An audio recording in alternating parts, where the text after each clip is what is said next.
Hello everyone. सो भाई कैसे हमारी क्लास 9 वाली बच्चों पढ़ाई। Welcome back to the yet another live stream. So भाई कैसी चल रही है आप लोगों की पढ़ाई? And yes, welcome to the your final board examination series जनाब। और भाई आज की इस फाइनल बोर्ड एग्जामिनेशन सीरीज का है एपिसोड 4। एंड एपिसोड 4 के अंदर आज आपके सामने लेके आ चुके हैं भाई क्लास 9 का chapter Nazism and the rise of Hitler in one shot. पूरा एक चैप्टर हम आज इस 1 घंटे के अंदर आपको पढ़ाने वाले हैं। क्या हाल चाल है बच्चों पार्टी, जल्दी से बता दीजिए। Hello hello hello, welcome. थोड़ा सा लेट हो गया हूँ मैं, उसके लिए I am really sorry about it. कि हाँ थोड़ा सा लेट है भाई, ज़्यादा लेट नहीं है, ठीक है, बस थोड़ा सा लेट है, थोड़ा सा। कितना लेट है सर? थोड़ा सा। कितना सा? थोड़ा सा, बिल्कुल जरूर से। हेलो भाई प्रियांशु, हेलो भाई Ankit. I got 70/80 in my SST half yearly exam में है। खुश हो रहा है? क्या बात है, बहुत बढ़िया, शाबाश। इसे कहते हैं मस्त, बहुत सही, शाबाश। और सुनाओ और कौन कौन आ चुका है? हेलो भाई प्रियांशु कुमार सिंह। पढ़ने वाले बच्चे आ चुके हैं, मजे वाले बच्चे गायब हैं, जो सिर्फ मेंटी करने आते हैं। 5 लोग आ चुके हैं, क्या बात है, बहुत बढ़िया, वेलकम। आ जाओ सभी लोग, स्टार्ट कर रहे हैं बच्चे पार्टी।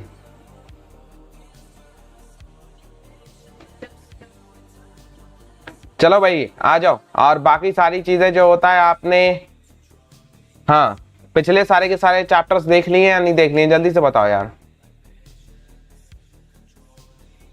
या अभी भी जो होता है कोई चैप्टर्स रह गए हैं देखना?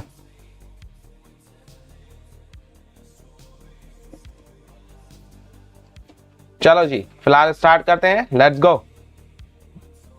ओके, आज हिटलर की कहानी पढ़ने वाले हैं। अरे यार अपनी थोड़ी चैट वैट तो चलाओ यार, ऐसा थोड़ी ना है कि भाई मैं अकेला यहाँ बैठा बोल रहा हूँ। भाई चैट में क्या हो रहा है? चैट वैट चलनी चाहिए नहीं चलनी चाहिए? और लाइक वाइक करो बच्चों पार्टी, जितने भी लोग आ चुके हैं जल्दी से। Yes, like it.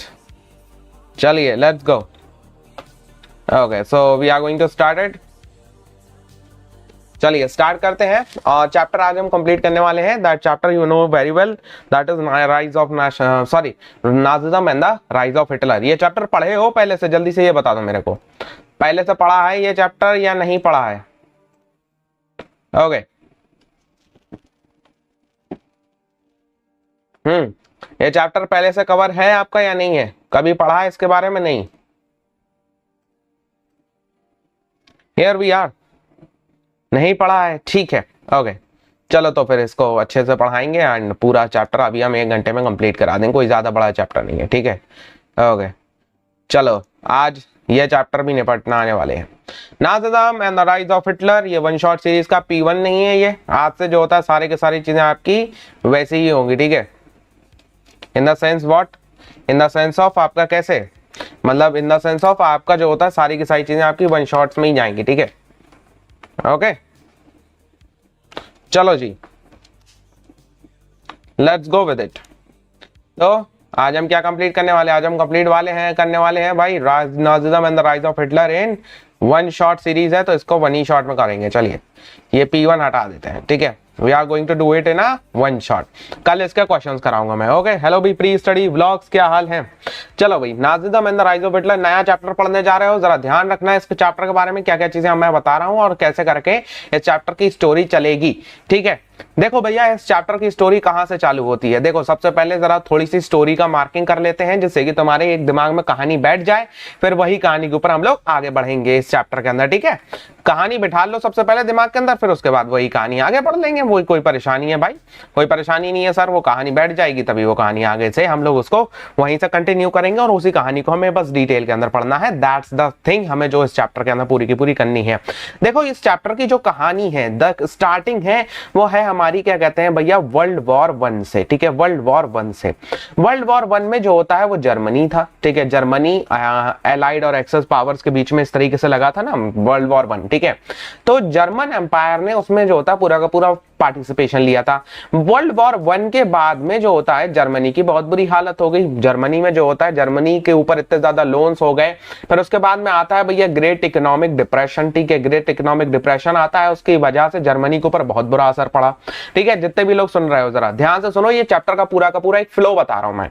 तो जब आता है ग्रेट इकोनॉमिक डिप्रेशन ऑफ कौन सा 1829 का ग्रेट इकोनॉमिक डिप्रेशन वगैरह, तो इसमें जो होता है जर्मनी के ऊपर बहुत बुरा असर पड़ता है।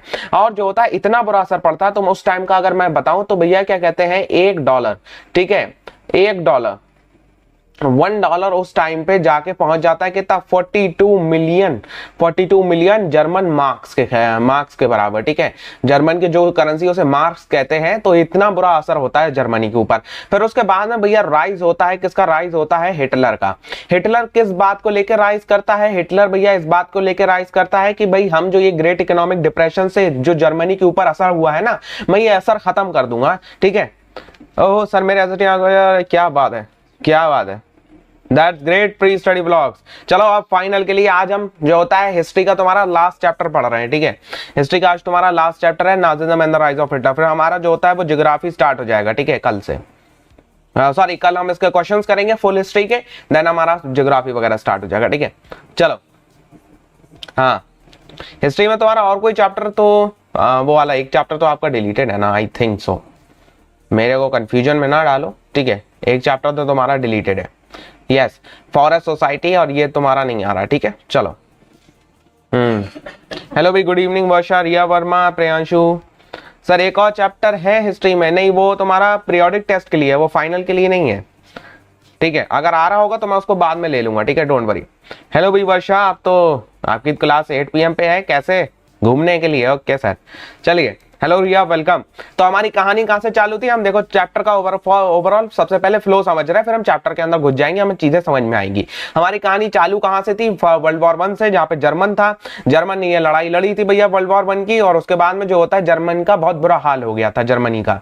ठीक है, जर्मन एम्पायर का बहुत बुरा हाल हो गया था। फिर उसके बाद में आता है ग्रेट इकोनॉमिक डिप्रेशन। इतना बुरा हालत होती है जर्मनी की उस टाइम पे कि भैया $1 42 जो होता है कितना हो जाता है, 42 मिलियन मार्क्स के बराबर हो जाता है। ये मार्क्स कहां की करेंसी है, जर्मनी की। आप इसी के बेसिस पे, हेलो आरती बच्चा वेलकम, यस,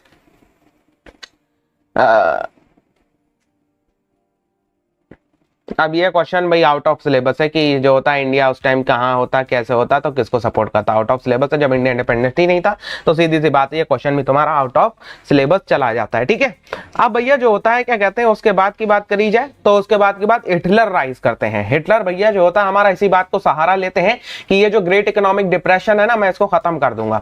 हिटलर जो होता है वो फ्रांस में डेमोक्रेसी, वो सॉरी जर्मनी में जो होता है डेमोक्रेसी को डिस्ट्रॉय करता है, और वहां पे जो होता है उसकी यहाँ पे मोनार्की या आपका जो होता है डिक्टेटरशिप को स्टैब्लिश कर देता है। ठीक है, उसके बाद में जो होता है ये लड़ाई चालू करते हैं, और ये लड़ाई चालू करते हैं ये भैया आपका आसपास के इलाकों को, जैसे आपका ऑस्ट्रिया एंड आसपास के फ्रांस वगैरह के इलाकों को ये कब्जा करना चालू करते हैं। फिर उसके बाद में जो होता है यही हिटलर की कब्जे की वजह से चालू हो जाता है आपका world war second. World war second में क्या कहते हैं भैया, ये लड़ते हैं, एक तरफ जो होता है वो रशिया से, एक तरफ रशिया की सोवियत आर्मी से लड़ रहे होते हैं, और दूसरी तरफ जो होता है ये लड़ रहे होते हैं किससे, दूसरी तरफ इधर फ्रांस वगैरह, और जो होता है ये आपका France, Germany, France and Spain वगैरह के लोगों से लड़ रहे होते हैं। ठीक है, तो ये पूरा का पूरा हमारा चैप्टर का फ्लो है, इसी में हमारा चैप्टर चलने वाला है। तो चलिए स्टार्ट करते हैं विद चैप्टर, और ये बैच वगैरह चल रहा है यार, इसके अंदर जा सकते हो तुम लोग। ठीक है, आगे बढ़ते हैं भाई, चलो चैप्टर सबसे पहले समझते हैं, आओ। ये क्वेश्चन हम बाद में करेंगे, let's start with chapter, let's go. Year था 1918, यूरोप को सबसे पहला मोस्ट डेवस्ट्रेटेड वॉर हमारा देखने को मिल चुका था, दैट इज आपका जो होता है वो क्या कहते हैं फर्स्ट वर्ल्ड वॉर। अब जो होता है इसके बाद में हमें देखने को मिलता है कि भाई जो जर्मनी की इसमें हार हुई थी फर्स्ट वर्ल्ड वॉर में, बहुत बुरी तरीके से जर्मनी को जो होता है वो ह्यूमिलिएट किया गया था। ठीक है, अब जो होता है यहाँ पे क्या हो रहा है, यहाँ पे क्या होना है जर्मनी के फ्यूचर में, हमें इस चैप्टर के अंदर पूरा का पूरा पढ़ना है। हेलो एवरीवन, वेलकम, सोनू क्या हाल है, and Varsha, Priyanshu Kumar Singh, Aarti Mishra, welcome everyone. ठीक है, चलिए फिर स्टार्ट करते हैं। फर्स्ट वर्ल्ड वॉर होता है 1914 से 1918 के अंदर, जहां पे जो होता है अलाइड और एक्सेस पावर्स लड़ रही होती हैं, ठीक है। ये सेंट्रल पावर्स और सॉरी अलाइड कह लो या एक्सेस कह लो या सेंट्रल या अलाइड्स कह लो, ठीक है। इस तरीके से हमारा डिवीजन है। तो ये दो पावर्स लड़ रही होती हैं भैया फर्स्ट वर्ल्ड वॉर, ठीक है। अब सेंट्रल पावर्स में कौन कौन सी थी? सेंट्रल पावर में जर्मनी था, ऑस्ट्रिया था, हंगरी, बल्गेरिया और ऑटोमन एम्पायर, ठीक है। और इधर था भैया ग्रेट ब्रिटेन और France and the Russian empire. ये जो होता है हमारा क्या कहते हैं फर्स्ट वर्ल्ड वॉर फॉट हो रहा था आपका कब? 1914 से लेके 1918 तक ये फर्स्ट वर्ल्ड वॉर चला है। अब जब फर्स्ट वर्ल्ड वॉर खत्म हुआ तो लोगों को लगा कि हाँ भैया अब जो होता है चीजें ठीक है, चीजें नॉर्मल हो गई, डिफीट हो गई जर्मनी की, जर्मनी इस वॉर को हार गया बहुत बुरी तरीके से। जब जो होता है क्या कहते हैं वॉर हारा जर्मनी, तो इस बात को ध्यान रखो, जब जर्मनी ने वॉर हारा, ठीक है, जर्मनी एंडेड दी वॉर, तो भाई जर्मनी के जो किंग थे, ठीक है, जर्मनी के जो किंग थे उन्होंने अपनी पोजीशन को गिव अप कर दिया, ठीक है। King give their position, king give up their position, their position. क्यों? क्योंकि उनकी हार हो चुकी थी, इसलिए जो होता है वो आपका किंग ने क्या करा, किंग ने अपनी पोजीशन को जो होता है वो गिव अप कर दिया। जर्मनी का फर्स्ट वर्ल्ड वॉर हार जाने के बाद में सेंट्रल और एक्सेस पावर्स के बीच में जो वॉर लड़ा जा रहा था, जर्मनी वो वॉर हार गया। अब जर्मनी ने जब वो वॉर हारा तो उसके बाद में किंग ने क्या करा, किंग ने भैया अपनी पोजीशन को गिव अप कर दिया कि नहीं भाई अब तो भाई मैं इस बात को नहीं झेल सकता, मैं अपनी पोजीशन को जो होता है सिंपल सीधी बात है गिव अप कर देता हूं। और ये बात कहीं ना कहीं हमें देखने को मिलता है हाँ ठीक भी थी, क्योंकि जो होता है किंग का ऐसा लगा कि भाई नहीं अब मैं इस काबिल नहीं हूं कि मैं जर्मनी का राजा बन के रह सकूं, ठीक है। तो उसने जो होता भैया अपनी पोजीशन को गिव अप कर दिया।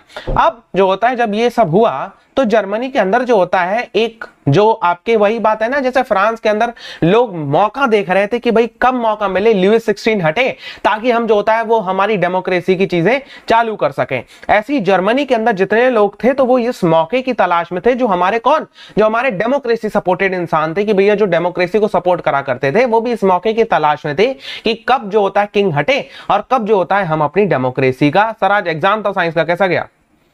सर कल इस चैप्टर का टेस्ट है। अरे भैया तो पढ़ लो यार इस चैप्टर को, बहुत आसान है चैप्टर, याद हो जाएगा अभी कभी कल जाकर टेस्ट में एकदम फोड़ जाना, ठीक है। चलो अब जर्मनी में जो डेमोक्रेसी वाले सपोर्टेड इंसान थे, जो डेमोक्रेसी को सपोर्ट करा करते थे, उन्होंने मौका तलाश कर लिया। अरे यार मौका मिल गया, किंग ने अपनी पोजीशन छोड़ दी है। यहां से बर्थ होती है वियमार रिपब्लिक की। सर ये वियमार रिपब्लिक क्या है? अरे वियमार का कोई मतलब नहीं है भैया, सीधी बात है, यहाँ पे जो होता है वो सीधा नाम है वियमार का जर्मनी। जर्मनी यानी वीएमआर, वीएमआर यानी जर्मनी। अगर कहीं पे वीएमआर भी आ रहा है, रिपब्लिक का नाम आ रहा है, तो वो जर्मनी के बारे में बात कर रहा है। अगर कहीं पे जर्मनी आ रहा है तो वो वीएमआर रिपब्लिक, मतलब जर्मन एम्पायर को वीएमआर रिपब्लिक के नाम से जाना जाने लगा उस टाइम के बाद में, ठीक है।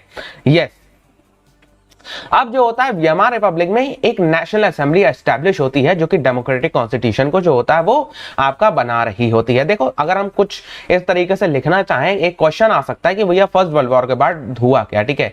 How what happened after the first world war, या आपको से क्वेश्चन पूछा जा सकता है give the account on the formation of VMR Republic, ठीक है। Formation of VMR Republic, VMR Republic. इसमें सबसे पहले क्या लिखोगे? सबसे पहले इस आंसर में लिखोगे कि भैया after the first world war, ठीक है, after defeat in WW1 king give up position, ठीक है, किंग गिव अप पोजीशन। सबसे पहला पॉइंट इसका ये हो जाएगा। उसके बाद में क्या होगा? उसके बाद में क्या हुआ था भैया? उसके बाद में जो होता है वो आपका वीएमआर रिपब्लिक की फॉर्मेशन हुई, वीएमआर रिपब्लिक बना, और जो होता है वो डेमोक्रेटिक पार्टीज आपकी फंक्शन में आ गई। डेमोक्रेटिक पार्टीज जो होता है वो आपकी फंक्शन में आ गई, ठीक है। डेमोक्रेटिक पार्टीज जो होता है फंक्शन में आ गई, एक नेशनल असेंबली आपकी क्या कहते हैं वो फॉर्म हुई, ठीक है। Weimar republic, democratic parties form, national assembly या parties formed national assembly, parties formed national assembly. National assembly form कर ली भैया किसने? पार्टीज ने, ठीक है। ओके, नेशनल असेंबली फॉर्म कर ली किसने? पार्टीज ने। अब जो होता है ये नेशनल असेंबली फॉर्म करी और साथ साथ में भैया एक डेमोक्रेटिक कॉन्स्टिट्यूशन भी आपका ले आया गया, ठीक है। यस, अब जो होता है भैया डेमोक्रेटिक कॉन्स्टिट्यूशन भी आ गया यहाँ पे। अब इसको नाम दिया गया भैया वीएमआर रिपब्लिक को, वीएमआर रिपब्लिक का इसको नाम दिया गया। इसके पास क्या था? इसके पास में भैया प्रेसिडेंट था और साथ साथ में चांसलर या प्राइम मिनिस्टर, ठीक है। यहाँ पे क्या हुआ? यहाँ पे वीएमआर रिपब्लिक के द्वारा नेशनल असेंबली बनाई गई। नेशनल असेंबली में आपका जो होता है कॉन्स्टिट्यूशन आया, विद कॉन्स्टिट्यूशन, ठीक है। यहाँ पे क्या आया? विद कॉन्स्टिट्यूशन, विद कॉन्स्टिट्यूशन, ठीक है। It has both president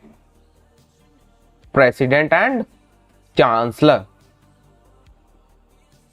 CELLOR होगा, ठीक है, चांसलर। अच्छा चांसलर कौन है? अरे चांसलर सस्ता सस्ता PM, ठीक है, हाँ सीधी बात, सस्ता मतलब नाम है PM का, ओके। दिस इज दी आपका चांसलर और प्राइम मिनिस्टर। अब ये होता है, उसके बाद में क्या होता है भैया, उसके बाद में जो होता है आपका यहाँ पे पूरा का पूरा स्ट्रक्चर काम करने लगता है, ठीक है। यहाँ पे जो होता है वो आपके डेप्यूटीज लोग जो होता है वो जर्मन पार्लियामेंट वगैरह को इलेक्शन वगैरह होने लगते हैं, ठीक है। वही सारी चीजें जो नॉर्मल एक डेमोक्रेटिक कंट्री में होती है कि इलेक्शन वगैरह होने लगते हैं।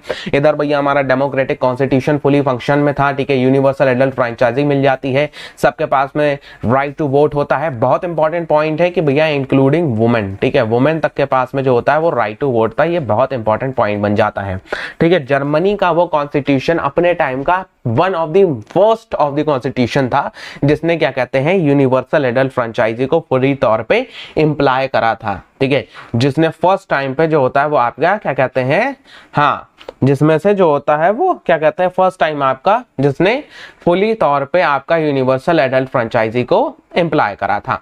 अब ये सारी की सारी चीजें चल रही थी, ठीक है। यहाँ पे जो होता है कुछ डिफेक्ट्स हमें देखने को मिलते हैं इनकी ये सिस्टम के अंदर। यही डिफेक्ट जो होता है वो आपकी कॉजेस थे कि भैया हिटलर पावर में आता है और हिटलर अपनी पूरा वर्चस्व कायम करता है पूरी जर्मनी के अंदर। देखो इसमें सबसे पहली थी कि भैया प्रोपोर्शनल रिप्रेजेंटेशन था। मतलब क्या कहते हैं भैया, आपका जो किसी भी एक मतलब जो होता है किसी भी एक पर्टिकुलर पार्टी का अकेले पावर में आना बहुत मुश्किल हो रहा था। इन्होंने इस तरीके से सीट्स का डिवीजन करा था, ठीक है। आर्टिकल 48 ऑलरेडी इंपोज था इनके उसमें, ठीक है। आर्टिकल 48 क्यों था? आर्टिकल 48 ये कहता था कि भैया प्रेसिडेंट के पास में ये पावर्स थी कि वो इमरजेंसी को इंपोज कर दे अकेले ही और सिविल राइट्स को सस्पेंड कर दे और रूल करे एक डिग्री के तौर पर। मतलब सस्ती सस्ती वो जो होता है अपनी मोनार्की भी स्टैब्लिश कर सकता था, ठीक है, मोनार्की भी स्टैब्लिश कर सकता था। हिटलर चाचा ने हमारे किसने हमारे जो होता है हिटलर चाचा ने, हिटलर चाचा के बाल बनाते हैं ऐसे करके, उनके कुछ बाल थे ऐसे करके, और ये हमारे हिटलर भैया का चेहरा, हिटलर भैया की दो आंखें, नाक और एक इधर ऐसी करके मूंछ, और ये मुंह बहुत बुरा बनाया यार मैंने, ठीक है। थोड़ा सा बढ़िया कर लेते हैं यार ड्राइंग, इतना बुरा नहीं है भाई हमारे हिटलर भैया, ठीक है। थोड़ी अच्छी ड्राइंग बनाते हैं यार हिटलर भाई की, ऐसे करके। ये मेरी ड्राइंग बहुत खराब है सी। बचपन में जो चीज जितनी अच्छी होती है वो बड़े होकर उतनी बुरी हो जाती है, ठीक है। चलो ये इनकी वो आपकी मुस्टैच, और ये हिटलर भैया के हाथों में जो होता है वो किसका साइन है? स्वास्तिक का साइन। अब यही जो होता है हमारे हिटलर भैया को मेनली क्या कहते हैं, यही चीज फायदा पहुंचाती है, ठीक है। यही चीज उनको जो होता है वो फायदा पहुंचाती है। हिटलर इसी रूल का मेन जो होता है वो उठा के इसी रूल को जो होता है वो ठीक है, इसी रूल का मेन एक्सप्लॉयटेशन करता है, ठीक है। एक्सप्लॉयटेशन बाय हिटलर, ठीक है, एक्सप्लॉइटेड, ठीक है, एक्सप्लॉइटेड। आर्टिकल 48, ठीक है। रिपब्लिक जो होता है वो अपनी खुद ही के पीपल्स को, ठीक है, चलो ओके।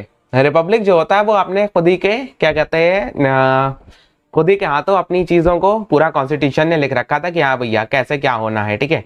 सर ये हाँ ठीक है, हमारी भी ड्राइंग बहुत सस्ती है। चलो तो अब जो होता है भैया उसके बाद में आगे बढ़ते हैं। अब यहाँ पे एक होती है ट्रीटी ऑफ वर्सलिस, ठीक है, ट्रीटी ऑफ वर्सलिस। देखो ट्रीटी ऑफ वर्सलिस ये आपका दो नाम से जाना जाता है। ये इसको इस नाम से भी जाना जाता है, इसको किस नाम से जाना जाता है? इसको नवंबर क्रिमिनल्स के भी नाम से जाना जाता है। किस नाम से जाना जाता है ट्रीटी ऑफ वर्सलिस को? ट्रीटी ऑफ वर्सलिस को भैया नवंबर क्रिमिनल्स के भी नाम से जाना जाता है, ठीक है, नवंबर क्रिमिनल्स। मेरी राइटिंग को क्या हुआ? मेरी राइटिंग तो सही है यार। गुड इवनिंग गुड़िया जहाँ बच्चा, वेलकम। देखो ट्रीटी ऑफ वर्सलिस होती है, उसके बाद में क्या पीस ट्रीटी होती है एक, ये वर्ल्ड वॉर 1 के खत्म होने के बाद में, ठीक है, वर्ल्ड वॉर 1 के खत्म होने के बाद में एक पीस ट्रीटी होती है जिसको नवंबर आपके क्रिमिनल्स के नाम से भी जाना जाता है। इसके अंदर होता क्या है ऐसा कि सर वर्साइलेस तो रशिया में है, नहीं भैया वर्साइलेस रशिया में है लेकिन ट्रीटी यहाँ पे हो रही है, तुम्हें कोई दिक्कत है? ठीक है, तुम्हें कोई दिक्कत है? ट्रीटी ऑफ वर्साइलेस थे, ठीक है। इस ट्रीटी के अंदर होता क्या है? इस ट्रीटी के अंदर देखो जर्मनी का बहुत बुरा हाल कर दिया जाता है। सर समझ नहीं आ रहा, समझाइए। समझाते हैं। अभी तक हमने क्या बात करी, फर्स्ट वर्ल्ड वॉर खत्म हुआ, फर्स्ट वर्ल्ड वॉर में जर्मनी की हार हो गई। जर्मनी का जो राजा था उसने अपनी गद्दी छोड़ दी, गद्दी छोड़ी। डेमोक्रेटिक लोगों को जो होता है वो मजा आ गया कि भैया इस राजा ने गद्दी छोड़ दी।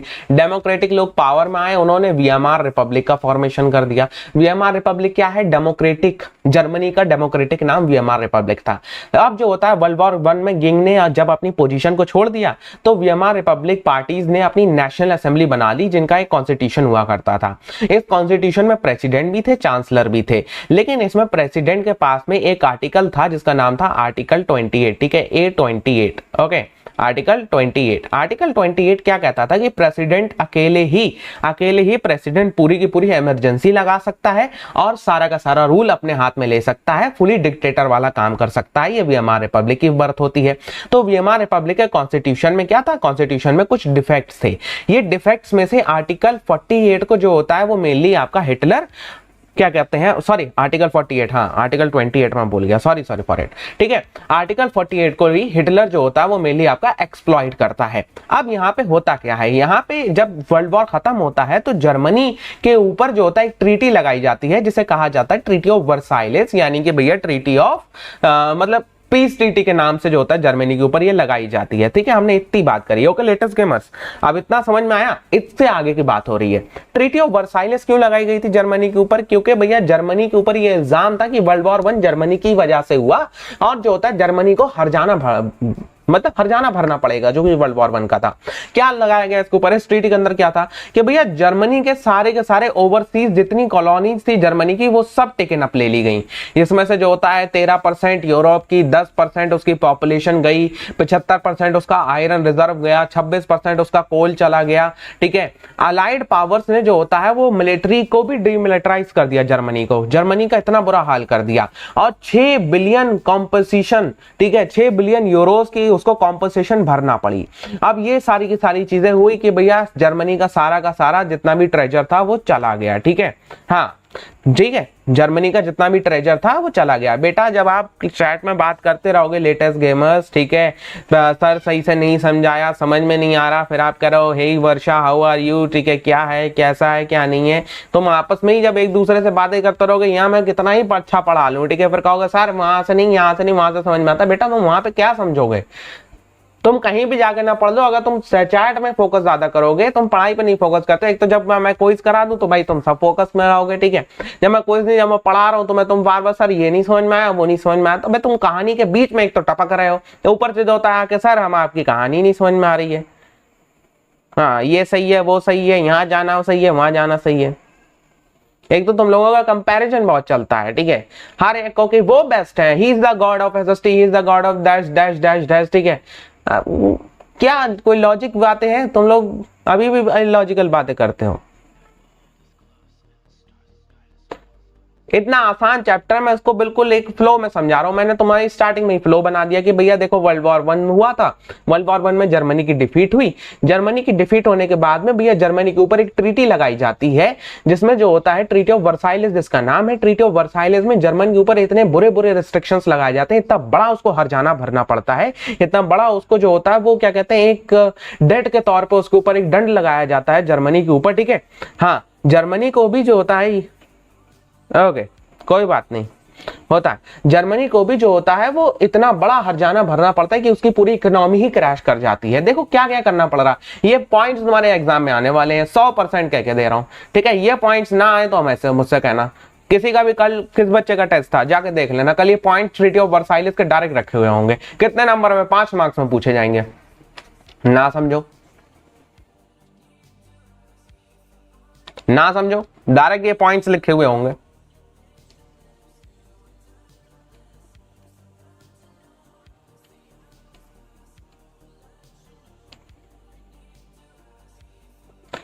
पॉइंट्स क्या है, जो जर्मनी की जितनी ओवरसीज कॉलोनीज थी सब उसको छोड़ा दी गई, जर्मनी की ओवरसीज जितनी कॉलोनीज थी सब गायब, ठीक है, ओवरसीज जर्मनी के पास कोई कॉलोनी ही नहीं बची।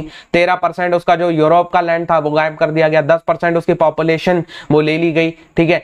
75% of the valuable iron reserve जो था जर्मनी का वो ले लिया गया, 26% उसका कोल चला गया। ये परसेंटेज भले को ना याद रहे, लेकिन जो होता है ये आप कैसे करके लिख सकते हो, some parts of land in Europe, ठीक है, parts of land in Europe, आपका parts of its population, parts of its valuable iron, ठीक है, पार्ट्स ऑफ इट्स कोल, ठीक है। अलाइड पावर्स ने डीमिलिटराइज कर दिया जर्मनी को, जर्मनी अपनी मिलिट्री नहीं रख सकता, ठीक है। या ओके वर्षा, आप तो 10th की है ना, 10th में आइएगा, ठीक है, यस। तो जर्मनी अपनी क्या कहते हैं मिलिट्री तक नहीं रख सकता, इस तरीके से उन्होंने हालत कर दी जर्मनी की।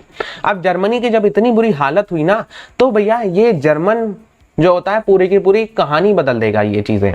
जब इस हालत के बाद में जर्मनी के लोगों ने देखा कि अरे भैया हमारी क्या हालत कर दी गई है, तो जर्मनी के जो जितने भी मैक्सिमम लोग थे, मैक्सिमम उनकी जो पॉपुलेशन थी, उन्होंने किसको रिस्पॉन्सिबल ठहराया, उन्होंने रिस्पॉन्सिबल ठहराया जो कि उनकी वीएमआर रिपब्लिक बनी थी। वीएमआर रिपब्लिक यानी वही डेमोक्रेटिक आपकी ऑर्गेनाइजेशन, ठीक है, डेमोक्रेटिक ऑर्गेनाइजेशन को ही उन्होंने रिस्पॉन्सिबल ठहराया कि भैया इन्होंने ही जो होता है वो क्या कहते हैं, भैया इन्होंने ही हमें वॉर छोड़ने पर मजबूर कर दिया। जो उस टाइम तक लोगों का ये मानना था कि जर्मनी ने जब वर्ल्ड वॉर 1 में हार मानी थी ना, तब उसको हार नहीं मानना चाहिए थी, क्योंकि उस टाइम तक जर्मनी के पास में इतनी पावर थी कि वो हरा सकता था, लेकिन नहीं। अब लोगों के मन में जो होता है, सिंपल सीधी बात है, लोगों के मन में क्या कहते हैं ये चीज आ गई कि भैया यहाँ पे हमें क्या कहते हैं जर्मनी को जो होता है वो सपोर्ट नहीं करने का है, ठीक है, हमें जर्मनी को जो होता है वो सपोर्ट नहीं करना है। ओके, हमें जो होता है जर्मनी को सपोर्ट नहीं करना है, और जो होता है वो हमें क्या कहते हैं जर्मनी के खिलाफ ही जो हमारी ये वीएमआर रिपब्लिक है इसी के खिलाफ हमें जो होता है बातें करनी है, ठीक है, इसी के खिलाफ जो होता है हमें जाना है, इसी के खिलाफ हमें सारी चीजें करनी है। अब जो होता है इसमें कुछ लोग सपोर्ट में भी थे वीएमआर रिपब्लिक के, और कुछ लोग जो होता है वो आपके क्या कहते हैं अगेंस्ट में भी चले गए थे। जो अगेंस्ट में थे वो भैया वो बहुत ज्यादा थे, अगेंस्ट में जो लोग थे वो बहुत ज्यादा थे एज कंपेयर टू जो कि आपके जो लोग सपोर्ट में थे। इन लोगों ने क्या करा, इन लोगों ने जो सपोर्ट में थे वो इजी टारगेट बन गए, और जो ये टारगेट्स थे ये भैया क्या कहते हैं ये वो लोग कर रहे थे जो कि इनको सपोर्ट नहीं करते थे, और इन लोगों ने इनको नाम दे रखा था कि इन लोगों ने नवंबर क्रिमिनल्स हैं। इन्होंने जो ट्रीटी साइन करी इसी ट्रीटी ने हमें बर्बाद कर दिया। कौन सी ट्रीटी को ये लोग रेफर कर रहे हैं, ट्रीटी ऑफ वर्सेलिस को। ट्रीटी ऑफ वर्सेलिस का दूसरा नाम नवंबर क्रिमिनल्स भी तुम कह सकते हो, ठीक है, यस। ट्रीटी किसने लगाई थी, ट्रीटी आपकी अलाइड पावर्स ने मिलकर लगाई थी जर्मनी के ऊपर, कि भैया जर्मनी की जितनी भी आपका वर्ल्ड वॉर 1 खत्म हुआ था, जो जर्मनी की डिफीट हुई थी, तो अलाइड पावर्स ने मिलकर ट्रीटी लगाई थी। या अब जो होता है ये लोग इसको ट्रीटी को ही और ट्रीटी करने वाले लोगों को ही मेन दोषी ठहराने लगे कि हाँ भैया यही वो लोग हैं जिन्होंने हमें बर्बाद करके रख दिया है। अब जब जर्मनी के ऊपर होता है तो effect of the war Germany के ऊपर बहुत ज्यादा बुरी तरीके से पड़ने लगते हैं। देखो इफेक्ट ऑफ द वॉर ये था कि भैया यूरोप के ऊपर पूरा का पूरा इफेक्ट हुआ था, ठीक है, साइकोलॉजिकली इफेक्ट मानो या फाइनेंशियली इफेक्ट मान लो। भैया यूरोप जो होता है वो पैसा देने वालों से जो होता है पैसा लेने वालों में चला गया। ये सोचो इतनी बड़ी बात हो गई। यस भाई गुड़िया बताइए, गुड इवनिंग।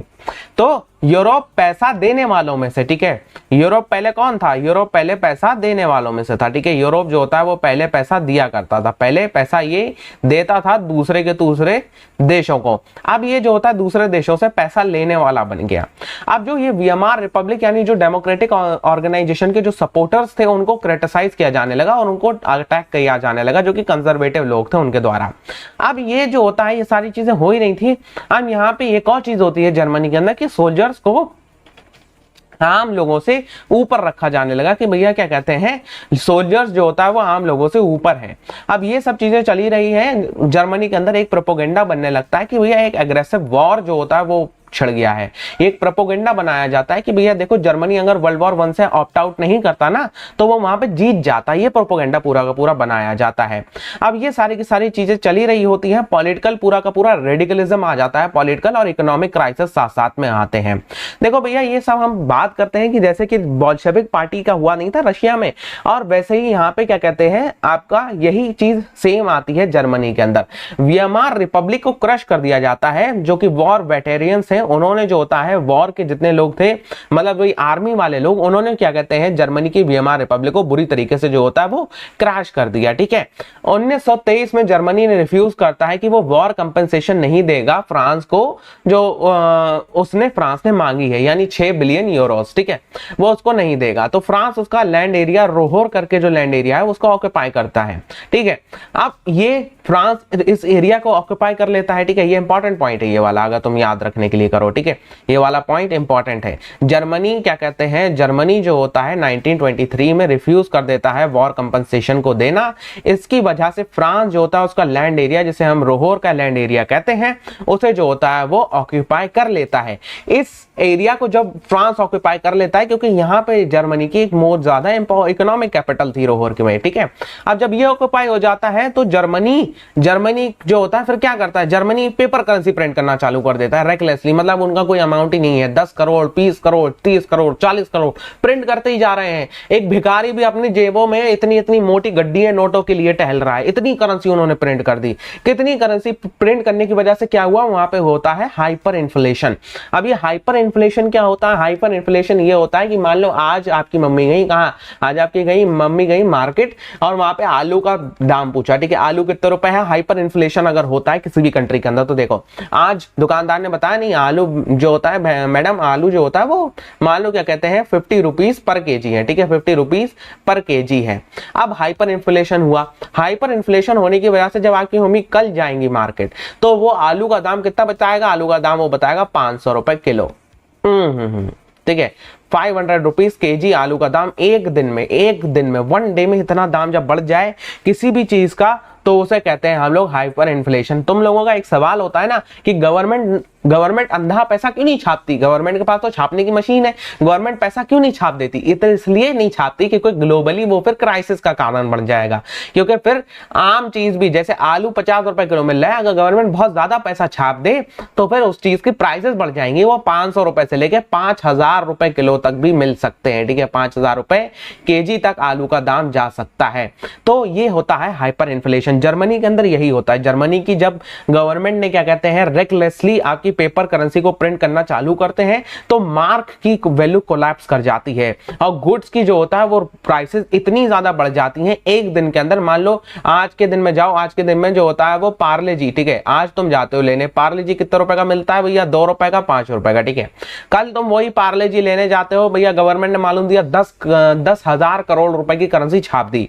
अब कल तुम लेने जाओगे, परसों लेने जाओगे, वो पार्ले जी का दाम 2 दिन के अंदर कितना हो गया, ये पार्ले जी 5 रुपए का जो बिकता था, मान लो पार्ले जी यही वाला, ठीक है, यही वाला पार्ले जी कितने का बिकेगा, अगर मान लो गवर्नमेंट ने 10,000 करोड़ रुपए छाप दिए तो यही वाला मान लो क्या कहते हैं 50,000 रुपीज का यही पार्ले जी मिलेगा, समझे। तो ये होता है हाइपर इन्फ्लेशन, ये हुआ जर्मनी के अंदर। अब यही होता है यहाँ पे, ये यूएस आता है मदद करने के लिए जर्मनी की, कि भैया यूएस कहता है ठीक है, हाँ यूएस जो होता है वो आता है पूछता है कि चलो ठीक है मैं जर्मनी को लोन वगैरह दूंगा, मैं जर्मनी की मदद करूंगा। अब ये सब चल ही रहा होता है, लेकिन तभी यूएस में क्या होता है, वॉल स्ट्रीट एक्सचेंज जो होता है वो क्रैश कर जाता है। सबसे बड़ा जो होता है स्टॉक मार्केट उनका क्रैश कर जाता है। इसकी वजह से क्या होता है, इसकी वजह से जो होता है वो यूएस इकोनॉमी बहुत बुरी तरीके से रिग्रेशन की तरफ चली जाती है, रिग्रेशन की तरफ चली जाती है, मतलब यूएस इकोनॉमी में भी डेंजर आ जाता है। अब यूएस जो होता है, यूएस जो जर्मनी को लोन दे रहा था, यूएस जो होता है वो जर्मनी को जो लोन दे रहा था, वो जर्मनी को लोन देने की जो प्रोसेस है वो खत्म कर दी जाती है, लोन देना बंद करता है यूएस। अब इसकी वजह से जर्मनी भी लाइक ठीक है, जर्मनी कहता है कि भैया अब हमारा क्या होगा, ठीक है, अब जर्मनी कहता है भैया अब हमारा क्या होगा। जर्मनी का और बुरा हाल होने लगता है कि भैया जर्मनी कहता है भैया अब हमारा क्या होगा, अब हमारा क्या होगा, क्योंकि जर्मनी का तो वैसे ही जो होता है वो, हाँ ट्रीटी तो बाद में लगी, नहीं ट्रीटी वर्ल्ड वॉर 1 के बाद ही की बात हो रही है ना बच्चा, आरती, यस। तो यहाँ पे जो होता है यूएस का भी हाथ उठ जाता है जर्मनी के ऊपर से। अब उसके बाद में इसके ऊपर इफेक्ट के ऊपर क्या होता है, जर्मनी के ऊपर क्या इफेक्ट आता है, जर्मनी के ऊपर ये सारे के सारे इफेक्ट हमें देखने को मिलते हैं। अगर आपसे क्वेश्चन पूछा जाता है ना, क्वेश्चन बनता है आपसे, क्या क्वेश्चन बनता है, क्वेश्चन बनता है क्वेश्चन बी लाइक, ठीक है, क्वेश्चन बी लाइक, क्वेश्चन पूछता है आपका इफेक्ट ऑफ ग्रेट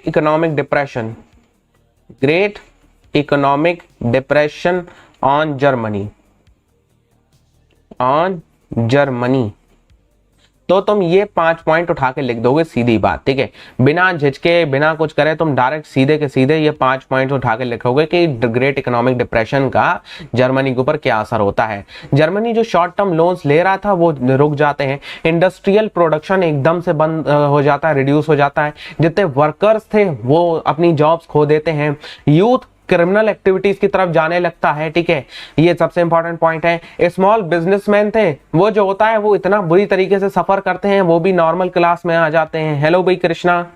या वॉल स्ट्रीट एक्सचेंज क्या है? वॉल स्ट्रीट एक्सचेंज दुनिया का सबसे बड़ा स्टॉक मार्केट है। जैसे बॉम्बे एक्सचेंज है, दिल्ली एक्सचेंज है, ऐसे ही वॉल स्ट्रीट एक्सचेंज है जो दुनिया का सबसे बड़ा स्टॉक मार्केट है अमेरिका के अंदर, ठीक है, वो क्रैश कर गया था। ओके, अब यहाँ पे जो होता है पीपल अपना कॉन्फिडेंस लो कर खो जाते हैं कि भैया डेमोक्रेटिक पार्लियामेंट्री सिस्टम में कुछ नहीं होने वाला, ठीक है। पीपल का आप क्या आने लगता है, पीपल जो होता है वो इतना ज्यादा गुस्सा हो जाते हैं, इतना ज्यादा गुस्सा हो जाते हैं डेमोक्रेसी से, अब वो जो होता है डेमोक्रेसी के खिलाफ हो जाते हैं, ठीक है, डेमोक्रेसी के खिलाफ हो जाते हैं। भैया हमें डेमोक्रेसी नहीं चाहिए, डेमोक्रेसी नहीं चाहिए, हमें जो होता है वो क्या कहते हैं पहले इससे बढ़िया था, ठीक है। यही चीज जो आपका ये जब स्टॉक मार्केट क्रैश होता है, ग्रेट इकोनॉमिक डिप्रेशन आता है, जिसकी वजह से जो लोगों को सफर करना पड़ता है, यही सफर करने की वजह से लोग क्या करते हैं, लोग जो होता है वो डेमोक्रेसी के खिलाफ हो जाते हैं। अब यही फायदा लेके कि लोग डेमोक्रेसी के खिलाफ हैं, हिटलर मेन पावर में आते हैं, हिटलर भैया पावर में आना चालू करते हैं, ठीक है। या हिटलर जो होता है अपना यही फायदा लेके, इसी बात का फायदा लेके हिटलर पावर में आता है। हिटलर कहाँ बॉर्न हुआ था? हिटलर, बहुत सारे लोग सोचते हैं हिटलर जर्मनी में बॉर्न हुआ था, ना ना ना ना ना ना ना, गलत बात है। हिटलर बॉर्न हुआ है ऑस्ट्रिया में, ठीक है, ऑस्ट्रिया इन 1889। और ये क्या कहते हैं, ये भैया वर्ल्ड वॉर 1 का भी हिस्सा रहा हिटलर, ठीक है। हिटलर ऑस्ट्रिया में बॉर्न होने के बाद में वर्ल्ड वॉर 1 में जो होता है वो इन्होंने क्या कहते हैं मैसेंजर के तौर पर काम करा है। उसके बाद में इन्होंने जो होता है वो जर्मन वर्कर्स पार्टी को ज्वाइन करा। ये पहले क्या कहते हैं भैया एक सोल्जर रहे हैं और जर्मन वर्कर्स पार्टी को इन्होंने ज्वाइन करा एज जो होता है वर्कर के तौर पे, एज अ वर्कर के तौर पे इन्होंने ज्वाइन करा। लेकिन इस वर्कर से ये डायरेक्ट पहुंच गए भैया हेड की पोजीशन पे, और इस वर्कर्स पार्टी को जो होता है जर्मन वर्कर्स पार्टी को ये नाम दे देते हैं बदल के national socialist German workers party. National socialist German workers party, इसी को आगे चल के क्या नाम दिया जाता है, इसी को आगे चल के नाजी पार्टी का नाम दिया जाता है, नाजीज। अब ये सारी की सारी चीजें होती हैं तो नाजिज्म एक मास मूवमेंट के तौर पे उभर के आता है ग्रेट डिप्रेशन के अंदर, क्योंकि हिटलर मेन यही बात कहते थे। हिटलर का क्या कहना था?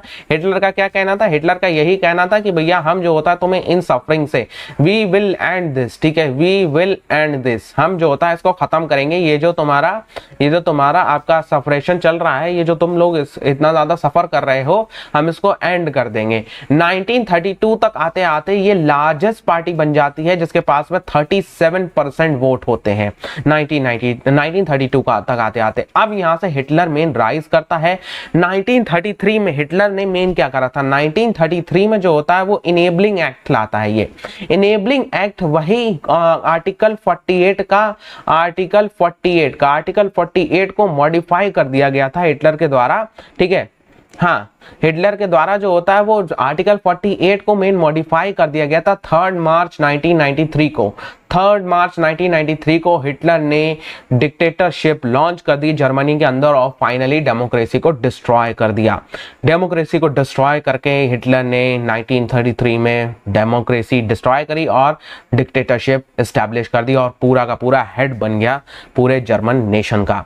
अब इसके बाद में जो होता है हिटलर ने जब डेमोक्रेसी को डिस्ट्रॉय कर दिया तो अब जो होता है वो डेमोक्रेटिक रूल्स को मेन क्या कहते हैं, हिटलर ने अब जब पावर में आया था ना, तो ये थोड़ी सी डिटेल स्टोरी है। देखो डेमोक्रेसी को डिस्ट्रॉय तो उसने 1933 में करा था, लेकिन उसमें मार्च 1933 में करा था, लेकिन जनवरी से इसके लिए इसको एक फायदा मिल गया कि भाई जर्मनी में जो पार्लियामेंट था, जहां पे कॉन्स्टिट्यूशन सारे के सारे आपके जो कॉन्स्टिट्यूशन की कॉपीज वगैरह थी वो जो होता है रखी हुई थी, तो वहां पे जो होता है एक फायर लग गई। द फायर डिग्री ऑफ 28 फरवरी 1933, ये सारी की सारी वो फाइल्स जला देती है जो कि कॉन्स्टिट्यूशन की थी और जो कि सिविक राइट्स को गारंटी करती थी, जैसे कि freedom of speech, press and assembly, ये सब के सब जल के खाक हो जाती हैं पार्लियामेंट के जलने के साथ साथ में। अब यहाँ से जो होता है हिटलर मेन अपनी पावर को इस्तेमाल करता है और यहाँ पे कम्युनिस्ट को जो होता है सारे के सारों को उठा लेता है। नए नए कॉन्सेंट्रेशन कैंप्स को स्टैब्लिश होता है, सारी की सारी पॉलिटिकल पार्टीज को बैन कर लिया जाता है, स्पेशल सर्वेलेंस और सिक्योरिटी फोर्सेस को क्रिएट किया जाता है जो कि सारी की सारी लोगों को कंट्रोल कर सकें। प्रेस, मीडिया और जितना भी पुलिस डिपार्टमेंट था, जितना भी मिलिट्री थी, आर्मी थी, सब हिटलर ने अपने कंट्रोल में कर ली थी और फाइनली हिटलर ने पूरी की पूरी एक फुल फ्लेज आपका डिक्टेटरशिप लॉन्च कर दी। अब हिटलर ने जो होता है वो आपका रिकंस्ट्रक्शन चालू करा, मतलब जो होता है वो आपका दोबारा से एक्सपेंशन हिटलर ने चालू करा। हिटलर के राइन में एक्सपेंशन हमें देखने को मिलता है जर्मनी का। हिटलर के राइन में हमें क्या एक्सपेंशन देखने को मिलता है, उसने जो रायन लैंड था जो कि फ्रांस ने ले लिया था, ठीक है, रायन लैंड जो कि फ्रांस ने ऑक्यूपाई कर लिया था, वो फ्रांस से जो होता है वापस ले लिया, ठीक है, फ्रांस से वापस ले लिया रायन लैंड 1936 में। ऑस्ट्रिया और जर्मनी तक को इंटीग्रेट कर डाला, ऑस्ट्रिया और जर्मनी को भी इंटीग्रेट कर दिया आपका, ऑस्ट्रिया को मतलब इन्होंने पूरा का पूरा एनेक्स कर लिया और जर्मनी के अंदर ही इंटीग्रेट कर दिया, ठीक है। अब जो होता है इन्होंने साथ साथ में क्या कहते हैं, साथ साथ में अगर तुम यहां पे देख सको, इन्होंने जर्मन स्पीकिंग स्विट्जरलैंड को भी जो होता है अपने कंट्रोल में ले लिया। साथ साथ में हिटलर ने क्या कहते हैं, हिटलर ने आपका सारे के सारे इकोनॉमिक क्राइसिस से उभरने का मेन वादा दिलाया था लोगों को कि हम सारे के सारे इकोनॉमिक क्राइसिस से उभरेंगे, ठीक है। तो हिटलर ने अपना ये वादा आगे मतलब पूरा करने चालू कर दिया, और जो होता है वो आखिरकार इन्होंने फाइनली सितंबर 1939 को पोलैंड में इन्वेड कर दिया कि भैया अब हम पोलैंड में जा रहे हैं। ये जो पोलैंड में इनका इन्वेड करना था ये सबसे बड़ी गलती इनकी साबित होती है, और यहां से ये फ्रांस और इंग्लैंड के साथ साथ में भी वॉर स्टार्ट कर देते हैं, ठीक है, क्योंकि पोलैंड, फ्रांस और इंग्लैंड ये सब लोग एक ही साथ एक ही थाली के चट्टे बट्टे थे उस टाइम पे। जब ये पोलैंड को इन्वेड करते हैं तो साथ साथ में फ्रांस एंड इंग्लैंड भी कूद पड़ते हैं, ठीक है। अब जब जो होता है फ्रांस एंड इंग्लैंड कूद पड़ते हैं तो साथ साथ में, ठीक है, साथ साथ में सितंबर 1940 में ट्राईपार्टाइट पैक्ट होता है, जहां पे जर्मनी, इटली और जापान एक तरफ चले जाते हैं, जर्मनी, इटली एंड जापान जो होता है वो एक तरफ चले जाते हैं, और क्या कहते हैं दूसरी तरफ जो होता है वो आपके जो होता है यही फ्रांस वगैरह और ये पोलैंड वगैरह और ये आपका ब्रिटिशर्स वगैरह भी रहते हैं, ठीक है, ब्रिटिशर्स वगैरह दूसरी तरफ रहते हैं। ओके, चलो अब जो होता है इसके बाद में जो होता है जर्मनी 1941 में जर्मनी सोवियत यूनियन को भी अटैक कर देती है, मतलब दोनों तरफ से ये लोग जो होता है वो रशिया को भी, हाँ रशिया भी रहता है, या दोनों तरफ से जो होता है ये अटैक को झेलते हैं। मतलब मान लो ये जर्मन एरिया ये है, तो एक तरफ से ये जो होता है पोलैंड के साथ में लड़ाई लड़ रहे हैं, पोलैंड, फ्रांस और इंग्लैंड के साथ में लड़ाई लड़ रहे हैं, ठीक है, फ्रांस और इंग्लैंड के साथ में लड़ाई लड़ रहे हैं, दूसरी तरफ इनका रशिया है तो दूसरी तरफ ये सोवियत से लड़ाई लड़ रहे हैं। दोनों साइड से ये एक्सपोज हो जाते हैं वॉर से। एक तरफ से जो होता है वेस्टर्न फ्रंट से ब्रिटिशर से लड़ाई लड़ रहे हैं, ईस्टर्न फ्रंट से ये सोवियत आर्मी से लड़ाई लड़ रहे हैं। इनका ये वर्ल्ड वॉर चल रहा होता है। सोवियत आर्मी जर्मनी को स्टैलिनग्रेड में बहुत बुरी तरीके से डिफीट करती है। जापान जो होता है इनका साथ, जापान भी जुड़ जाता है सेकेंड वर्ल्ड वॉर के अंदर। अब जापान जो होता है वो यूएस के ऊपर बमबारी चालू कर देता है, जापान भी जुड़ता है इनके साथ में। अब यूएस आखिरकार, पहले तो शुरुआत में यूएस नो टू वॉर कहता था कि भैया नहीं, हमें वॉर में नहीं लड़ना है, नहीं लड़ना। फिर आखिरकार फाइनली यूएस भी एंटर कर जाता है फर्स्ट वर्ल्ड वॉर के अंदर, और आखिरकार यूएस वो काम कर दिखाता है जो किसी ने सोची भी ना थी, किसी ने सोची ना होगी। यूएस जो होता है वो हिरोशिमा और नागासाकी पे एटम बॉम्ब्स को ड्रॉप करता है, और इसी के साथ साथ में ये जब ड्रॉप होता है तो भैया यहाँ पे 1945 के अंदर फिर तो भैया हिटलर की डिफीट होती है और फर्स्ट वर्ल्ड वॉर यहाँ पे एंड हो जाता है। फर्स्ट वर्ल्ड वॉर एंड होने के साथ साथ हिटलर की भी डिफीट थी। हिटलर की भी डिफीट होने के साथ साथ उसकी एक आइडियोलॉजी की भी डिफीट हो गई थी, और हिटलर ने तो अपने आप को बंकर के अंदर गोली मार दी थी। लेकिन हिटलर की जो आइडियोलॉजी थी, अब हमें उसे थोड़ा सा बहुत समझना है, फिर हमारा चैप्टर ओवर है इसके बाद में, ठीक है। हिटलर की आइडियोलॉजी इस बात पे थी कि भैया हिटलर जो होता है वो इक्वालिटी को बिल्कुल नहीं मानता था, इक्वालिटी को बिल्कुल नहीं मानता था। वो कहता था कि नहीं, हमें लोगों को हायरार्की में डिवाइड करना चाहिए, मतलब हमें लोगों को काले गोरे के बेसिस पे, अच्छे बुरे के बेसिस पे, किसी की बॉडी बढ़िया है उसकी, किसी की बॉडी खराब है उस बेसिस पे, ये जो होता है लोगों को डिवाइड करता था। सबसे ऊपर कौन थे? सबसे ऊपर थे नॉर्डिक जर्मन आर्यंस, ठीक है, या हाँ, with his minister and family. Yes, Hitler ने अपनी मिनिस्टर्स और फैमिली के साथ में सुसाइड कर लिया, ठीक है। अब ये सबसे ऊपर किसको रखता था? सबसे ऊपर रखता था भैया ये क्या कहते हैं, रखता था ये नॉर्डिक जर्मन्स को, ठीक है। किन्हें रखता था सबसे ऊपर? सबसे ऊपर लोग जो थे इनके, वो थे भैया कौन? वो थे भैया नॉर्डिक जर्मन्स। नॉर्डिक जर्मन्स कौन है? नॉर्डिक जर्मन्स वो हैं जिनकी नीली आंखें होती हैं, ठीक है, they have the blue eyes, ठीक है, या ब्लू आईज हिप्नोटाइज, वो वाली बात नहीं कर रहा हूं मैं, okay. Blue eyes and having the blonde hair, ठीक है। इनके बाल कैसे होते हैं? इनके बाल होते हैं आपके ब्लॉन्ड, सॉरी थोड़ा सा मैंने, हाँ, इनके बाल कैसे होते हैं? इनके बाल होते हैं ब्लॉन्ड हेयर, ठीक है। इनके बाल कैसे हैं? इनके बाल हैं blonde, okay, with golden hairs, ठीक है। ये नॉर्डिक जर्मन आर्यंस को सबसे ऊपर रखता था, ठीक है। आर्यंस कहता था इन्हें, ये आर्यंस, नॉर्डिक जर्मन आर्यंस, जिनकी blue eyes and blonde hair होते थे, वो जो होता है इनको फर्स्ट नंबर पे रखता था, मतलब हाईएस्ट इन दी हायरार्की, ठीक है। हाईएस्ट इन दी हायरार्की कौन थे भैया? हाईएस्ट इन दी हायरार्की आपके नॉर्डिक जर्मन आर्यंस थे। अब जो होता है सबसे लोअर कौन थे हायरार्की में? सबसे लोअर हिटलर के हिसाब से ज्यूज हुआ करते थे। अब जो हिटलर की आइडियोलॉजी थी वो इसी बात पे डिपेंड करती थी, रेशियल यूटोपिया। उसने जो होता है पूरे के पूरे हर किसी को जो होता है वो आपका डिवाइड कर दिया था on the basis of the, hello भाई मित्रा बच्चा वेलकम, या हर किसी को डिवाइड कर दिया था on the basis of their skin colour, on the basis of their आपका body shape, body type, body disabilities, इस बेस पे सबको जो होता है उसने पूरा का पूरा क्या कर दिया था? पूरा का पूरा डिवाइड कर दिया था। अब जो होता है जितने भी पॉलिश लोग थे तो इनको अपना मर्डर कर दिया गया, इनको एलिमिनेट कर दिया गया। और साथ साथ में भैया ज्यूइश का तो उसने बहुत बुरा हाल करा था, ठीक है। द जीनोसाइड करा था ज्यूइश का, जिसको जो होता है फैमिली होलोकॉस्ट कहा जाता है। देखो ज्यूइश को ये लोग करते क्या थे? ज्यूइश को जो होता है मेनली ये लोग ट्रैप करते थे, ठीक है। ज्यूइश लोगों को ये लोग मेनली ट्रैप करा करते थे। ट्रैप करके ये लोग इनको ले जाते थे भैया कंसंट्रेशन कैंप्स में,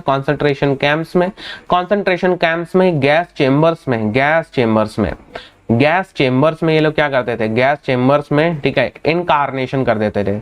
इंसरनेशन यानी कि भाई क्या होता है इंसरनेशन?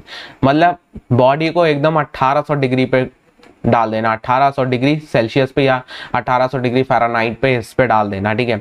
अब बॉडी जब 1800 डिग्री फ़ारेनहाइट पे जाती है ना तो बोन्स भी डिसइंटीग्रेट कर जाती हैं। मतलब कुछ ही मान लो 500 लोगों को अंदर करा, 2-3 मिनट करा, जब गैस चेम्बर खोला तो उसके बाद में कुछ नहीं निकला। क्या निकली तो राख, ठीक है, निकली तो राख, ओके, या 500 लोगों की राख। तो इस तरीके से इन्होंने ज्यूइश को जो होता है वो बुरी तरीके से क्या कहते हैं, बुरी तरीके से उनको उनको जो होता है वो ही मतलब उनका भी क्या कहते हैं जीनोसाइड करा, ठीक है। अब जो होता है ज्यूइश का जब जीनोसाइड होता था तो ये लोग कोई कैसे कहते हैं, मतलब कोई ऑफिशियल स्टेटमेंट में जीनोसाइड वर्ड का इस्तेमाल ही नहीं करते थे। ये क्या कहते हैं गैस चैम्बर को ये लोग डिसइंफेक्शन एरिया के तौर पे कहा करते थे, ठीक है। ज्यूइश को जब कॉन्सेंट्रेशन कैंप्स में ले जाते थे तो इनको एक्सहिबिशन नाम रखते थे, ठीक है। हाँ, जिप्सीज को भी इन्होंने कराया साथ साथ में, यस, ज्यूइश को सबसे हाईएस्ट पे कराया, फिर जिप्सीज वगैरह को भी कराया इन्होंने बहुत बुरी तरीके से। आज के टाइम में जो तुम क्या कहते हैं, आज के टाइम में जो तुम ये देखते हो, ये पूरा का पूरा आज के टाइम में ये ज्यूज का है देश, ठीक है। तो ज्यूज आज के टाइम में तुम ऐसा कह सकते हो कि ज्यूज जो उनके ऊपर जेनोसाइड हुआ उसका बदला ले रहे हैं, लेकिन असल में आज के टाइम में ये सबसे ज़्यादा इस टाइम में जो हाईएस्ट सबके ह्यूमैनिटी के जो एनिमी हैं वो ये बन चुके हैं, ठीक है। जो पहले के टाइम में कहा करते थे कि जो हमारे साथ हुआ है वो दुनिया को देखना चाहिए, अब ये जो दुनिया के साथ कर रहे हैं वो दुनिया इनका देख रही है, ठीक है। चलो तो आगे बढ़ते हैं। या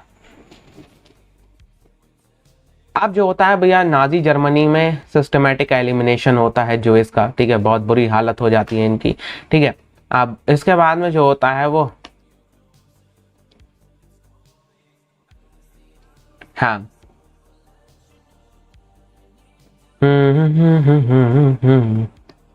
आगे बढ़े तो ये सब चीजें बताई जा रही हैं कि भैया किस तरीके से ज्यूइश को एलिमिनेट कराया जाता है। तो आई डोंट थिंक कि भाई यहाँ पे हमें इस बात को ज़्यादा डिस्कस करने की ज़रूरत है, तुम पूरा जानते हैं ऑलरेडी। एक बात अगर कोई ऐसी कहानी बता दी जाए तो this will stuck in your mind, ठीक है। हमें इसमें दोबारा बताने की ज़रूरत नहीं पड़ती है। हाँ, एक और चीज़ इंपॉर्टेंट है कि बच्चों को किस तरीके से, बच्चों का क्या करते थे ये लोग, बच्चों को किस तरीके से ट्रेन वगैरह करते थे कि बच्चे इनकी आइडियोलॉजी को फॉलो करें, ठीक है।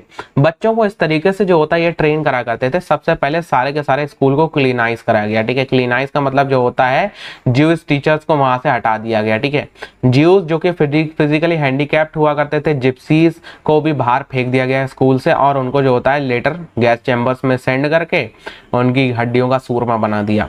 उसके बाद में प्रोलॉन्ग पीरियड तक ये आइडियोलॉजिकल ट्रेनिंग करते थे गुड जर्मन स्टूडेंट्स की। स्कूल की टेक्स्ट बुक को इन्होंने रीरिटन करवाया, रेशियल साइंस को इंट्रोड्यूस करा कि भाई काले गोरे में फर्क क्यों है, क्योंकि जो होता है वो हमारे हिटलर चाचा कह रहे हैं। इन्होंने क्या कहते हैं, इन्होंने साथ साथ में चिल्ड्रंस को ये टॉट करा कि भैया वो लॉयल रहें, सबमिसिव रहें, ज्यूइश को हेट करा करें और हिटलर को वर्शिप करा करें, ठीक है। 10 साल का जब कोई बच्चा हो जाता था तो उसको जंग वॉल्क में एंटर कराया जाता था, जो कि एक यूथ ऑर्गेनाइजेशन थी। 14 साल का जब वो हो जाता था तो उसको नाजी यूथ या हिटलर यूथ, जिसका बाद में नाम पड़ा हिटलर यूथ ऑर्गेनाइजेशन, को ज्वाइन करना पड़ता था। जब वो 18 साल का हो जाता था तो उसको भैया डायरेक्ट के डायरेक्ट लेबर सर्विसेज में भेज दिया जाता था, यानी कि भैया आर्मी ज्वाइन करो, आर्मी ज्वाइन करो, ठीक है, उसको इसमें भेज दिया जाता था। बॉयज को जो होता है एग्रेसिव, मस्कुलिन, स्टील हार्टेड क्या कहते हैं वो होना सिखाया जाता था। गर्ल्स को जो होता है वो क्या कहते हैं गुड मदर्स होना सिखाया जाता था, कि वो प्योर ब्लडेड आर्यन चिल्ड्रंस को रेज करें। सारी की सारी मदर्स को भी इक्वली ट्रीटेड नहीं किया जाता था। मतलब यहाँ पे अवार्ड था कि कौन जो होता है वो ज्यादा बच्चे पैदा करेगा उसको ज्यादा अवार्ड दिया जाएगा, मतलब इन द सेंस ऑफ यहाँ पे bronze award, silver award, gold award, ठीक है। या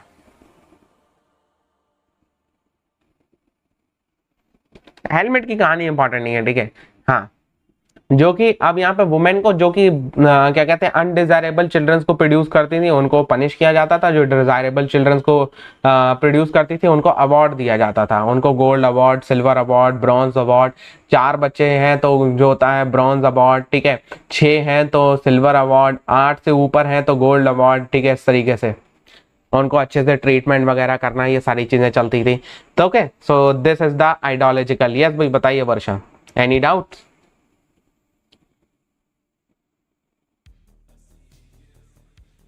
अब ये सारे के सारे जो होता है प्रोपोगेंडा चलते ही रहते हैं, इनके इनके सारे के सारे आइडियाज और ये सारे की सारी चीजें आगे चलती रहती हैं। या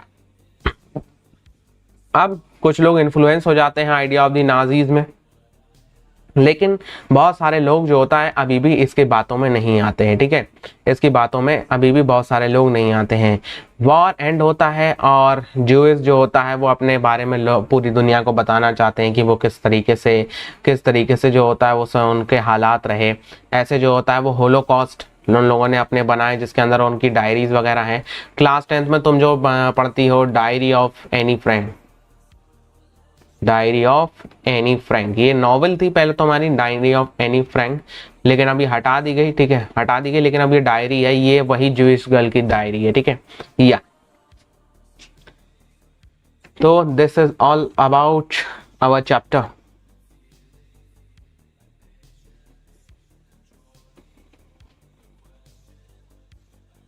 सब पहले लड़कियों के लिए आर्मी ज्वाइन करने का रूल था, मतलब यहाँ जर्मनी के अंदर नहीं, जर्मनी के अंदर नहीं। नो सर हमने नहीं पढ़ा। क्या चीज नहीं पढ़ा? हाँ क्लास 10th के अंदर है ना ये diary of Anne Frank, 9th के अंदर नहीं है, क्लास 10th के अंदर ये चैप्टर मिलेगा तुम्हारा। So that's all about our chapter. Novel नहीं पढ़ा है तो पढ़ लेना, ऑनलाइन अवेलेबल होगा। डालना स्टोरी ऑफ एनी फ्रैंक, ठीक है, नॉवल ऑफ एनी फ्रैंक, ये डालना मिल जाएगा। चलो भाई कल कराऊंगा फुल हिस्ट्री के क्वेश्चंस, ठीक है, कल कराऊंगा फुल हिस्ट्री के क्वेश्चंस। ओके, कल कराऊंगा फुल हिस्ट्री के क्वेश्चंस, परसों से ज्योग्राफी चालू है, ठीक है। कल कराऊंगा फुल हिस्ट्री के questions from day after tomorrow. The geography portion will begin at its full pace, ठीक है। और क्लास 10th में जब तुम लोग आओगे तो पढ़ाई एक मजा आपका पूरा साथ देगा। तो अच्छा हाँ, तुम लोगों ने अभी किस किस ने पढ़ाई एक मजा को सब्सक्राइब नहीं करा, सब्सक्राइब करो जाके, ठीक है, सब्सक्राइब टू, और यहाँ पे भी सब्सक्राइब करो।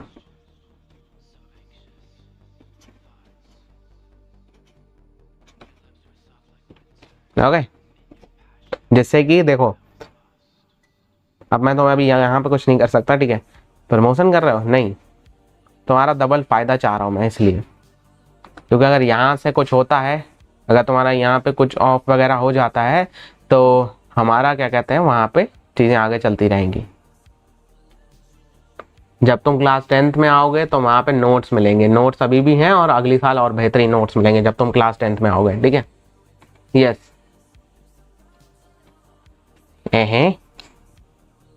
तो मैं अपने भले के लिए कर रहा हूँ क्या? तुम्हारा कोई फायदा ही नहीं है उसमें। बताओ भाई, और कोई डाउट हो चैप्टर से जल्दी से बताओ।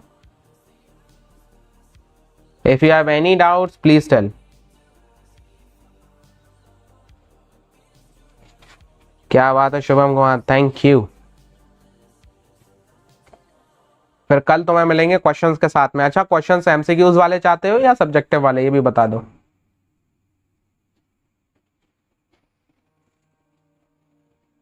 सर क्लास 9 के साथ डिस्क्रिमिनेशन है नोट्स के बेसिस पे।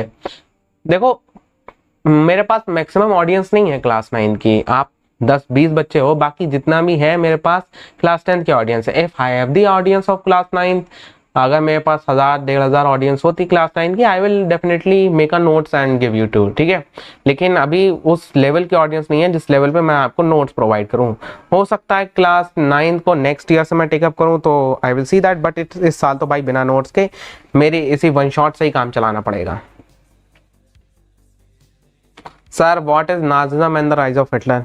अबे भैया 1 घंटे पहले जाके इसी वीडियो को दोबारा से 1 घंटे के लिए देख लेना, समझ में आ जाएगा नाजिज्म और राइज ऑफ हिटलर है क्या। ओके, और कोई डाउट हो बताओ। लाइक नहीं करा यार तुम लोगों ने आज, बहुत गलत बात है, बहुत गलत बात। मैं नाराज जाऊंगा भाई, लाइक करा करो। ठीक है, एमसीक्यूज एंड सब्जेक्टिव दोनों क्वेश्चंस, ठीक है, कल दोनों मिलेंगे, एमसीक्यूज भी मिलेंगे, सब्जेक्टिव भी मिलेंगे, ठीक है, फुल हिस्ट्री के। कल क्वेश्चन प्रैक्टिस, देन परसों भी। ओके चलो, थैंक यू जिन्होंने भी लाइक करा है। I will meet you tomorrow at 6 PM। और क्लास 10 वालों यहाँ क्या कर रहे हो भाई, अभी तुम्हारी क्लास है 8 बजे हैं, what are you doing here. कल क्वेश्चंस होंगे किरण, कल फुल हिस्ट्री के क्वेश्चंस, परसों से ज्योग्राफी। ओके 8 बजे आना है। आज 8 बजे से 8:15 बजे तक 15-20 मिनट की क्लास होगी। कौन सा चैप्टर पढ़ाऊंगा? Making of a global world, जिसके 3 टॉपिक आ रहा है सिर्फ। ओके या सर जी सुनिए, बताइए। कल एग्जाम है। Okay, all the best for your exam Kiran, may you score good.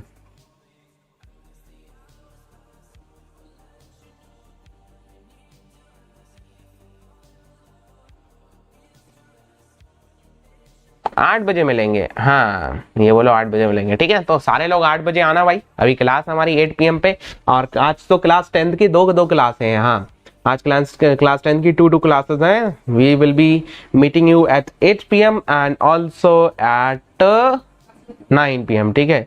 या till then goodbye and see ya, ठीक है, बाय बाय, 8 बजे।